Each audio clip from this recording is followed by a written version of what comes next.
Perkenalkan, nama saya Fani Dima Putri dari nomor urut absen 36.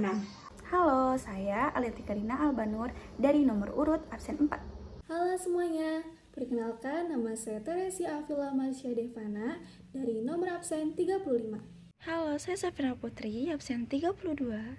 Saya Ali Wiratama dari nomor urut absen 3. Halo, perkenalkan nama saya Ilham Dwi Wicaksono dari nomor urut absen 16. Halo, perkenalkan nama saya Habib Irfan Hakim dari absen 14. Halo, nama saya Arya Maulana, saya dari urutan absen 07. Hai semuanya, kami dari kelompok 4 ingin mengajak kalian semua nih untuk mengetahui lebih dalam mengenai perlawanan Perang Padri. Yuk simak penjelasan kami semua. Perang Padri. Perang Padri merupakan perlawanan rakyat Minangkabau, Sumatera Barat terhadap pemerintahan kolonial Belanda. Perang Padri ini berlangsung selama 16 tahun loh. Lebih tepatnya dari tahun 1821 sampai 1837. Perang Padri berawal dari persekutuan kaum ulama atau biasa disebut kaum Padri dan kaum adat karena pada saat itu kaum Padri ingin memurnikan ajaran Islam sehingga terjadi perang saudara antara kaum Padri dan kaum adat yang pada saat itu masih menjunjung tinggi adat asli Minangkabau. Kalian tahu gak sih kaum adat itu terdiri dari siapa saja? Kaum adat terdiri dari raja dan rakyat Minangkabau yang masih menjunjung tinggi adat asli Minangkabau. Nah, karena kaum adat tidak setuju dengan kaum Padri, kaum adat pun meminta bantuan kepada Belanda. Namun, ternyata hal tersebut malah membuat keadaan semakin rumit. Pada Perang Padri ini terdapat 3 phase. Phase pertama pada Perang Padri ini terjadi selama 5 tahun yang dimulai pada tahun 1821 dan berakhir pada tahun 1825.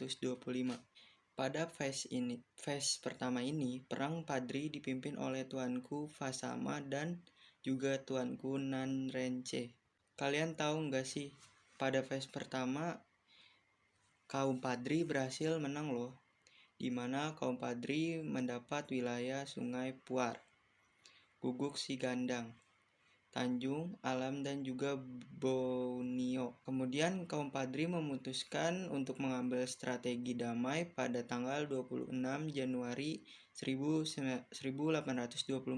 Akan tetapi Belanda memanfaatkan strategi kaum Padri tersebut dengan cara merebut wilayah kaum Padri. Akibatnya perdamaian tersebut dibatalkan sehingga kembali melakukan perlawanan yang terus berlanjut. Nah, karena Belanda memanfaatkan perdamaian tersebut dengan mengakibatkan pahlawan kembali muncullah fase yang kedua. Fase yang kedua ini terjadi pada tahun 1825 hingga 1830. Kalian tahu gak sih kalau perang Hadil ini terjadi secara bersamaan dengan perang di Ponorogo, sehingga mengakibatkan Belanda kelelahan dengan kembali membuat pendinginan damai, akan tetapi kaum Padri ini menolak. Akhirnya, Belanda pun mengutus Sulaiman Al-Fujri untuk membujuk pemuka kaum Padri agar menyetujui perdamaian tersebut. Semua pemuka kaum Padri setuju akan perdamaian tersebut kecuali Tuanku Imam Bonjol. Pada akhirnya, kesepakatan damai antara kaum Padri dan Belanda tercapai melalui Perjanjian Padang pada tanggal 15 November 1825, yang dimana Perjanjian Padang tersebut berisi Belanda mengakui kekuasaan Padri di wilayah Batu Sangkar, Sarusa, Padang Guguk, Sigandang, Agam Bukit Tinggi, dan Belanda pun menjamin pelaksanaan sistem agama. Kedua belah pihak tidak akan saling menyerang. Dan yang terakhir, Belanda secara bertahap akan melantang praktik adu ayam. Namun atas perjanjian ini, kaum adat merasa dirugikan dan kecewa terhadap Belanda. Hal ini dimanfaatkan oleh kaum Padri untuk menghimpun kekuatan.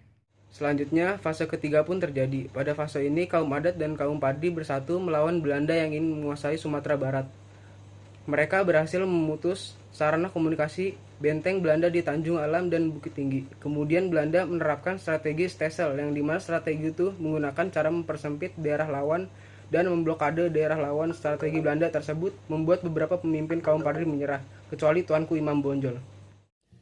Pada tanggal 16 Agustus 1827, Benteng Bonjol berhasil dikuasai oleh Belanda. Namun, Tuanku Imam Bonjol dan beberapa pejuang lainnya dapat meloloskan diri. Pada saat itu, kaum Padri sedang dalam keadaan darurat. Karena keadaan darurat tersebut, Tuanku Imam Bonjol menerima tawaran Residen Francis untuk berdamai.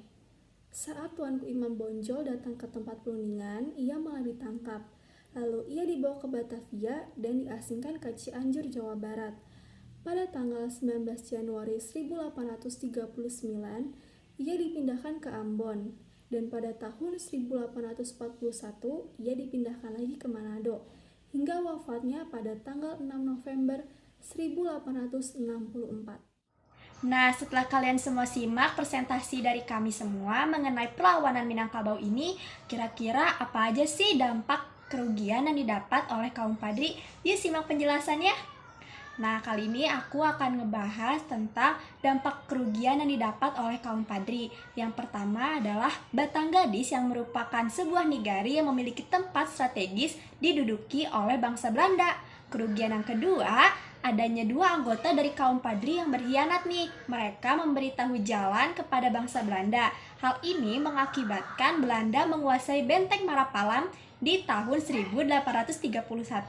Kerugian yang ketiga adalah saat Belanda melakukan penyerbuan di Kamal mengakibatkan banyak kaum Padri yang menjadi korban, termasuk tokoh Tuanku Nan Cerdik yang ditangkap oleh Belanda. Yang keempat, di tahun 1834, Belanda dapat memusatkan kekuatannya untuk menyerang, dan Belanda pun melakukan blokade sebuah jalan yang dimana jalan tersebut menghubungkan antara Bonjol dan daerah pantai. Nah, kerugian yang kelima adalah di tanggal 16 Juni 1835, Benteng Bonjol dihujani meriam oleh sersadu Belanda.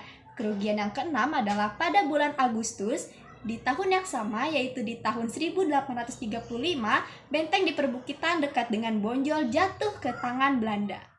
Selanjutnya, Perang Padri juga mengalami kerugian dari perlawanan ini, yaitu pada tahun 1836, satu persatu pemimpin Padri dapat ditangkap oleh Belanda. Hal ini sangat berdampak bagi kaum Padri karena memperlemah pertahanan kaum Padri. Yang kedua yaitu pada 16 Agustus 1837, Benteng Bonjol berhasil dikepung dari 4 pencuri dan berhasil dilumpuhkan. Dan yang terakhir yaitu Imam Bonjol menerima tawaran damai dari Presiden Prancis. Akan tetapi, tawaran tersebut hanyalah tipu muslihat dan Imam Bonjol dibawa ke Batavia di tahun 1839. Imam Bonjol dibuang ke Cianjur dan di tahun 1841 dipindahkan lagi ke Manado hingga wafat pada tanggal 6 November 1864. Nah, gimana nih setelah kalian semua simak video penjelasan dari kelompok saya mengenai perlawanan Perang Padri? Semoga kalian bisa memahami isi videonya ya. Tetap semangat belajar walaupun di masa pandemi. Sampai jumpa. Wassalamualaikum warahmatullahi wabarakatuh.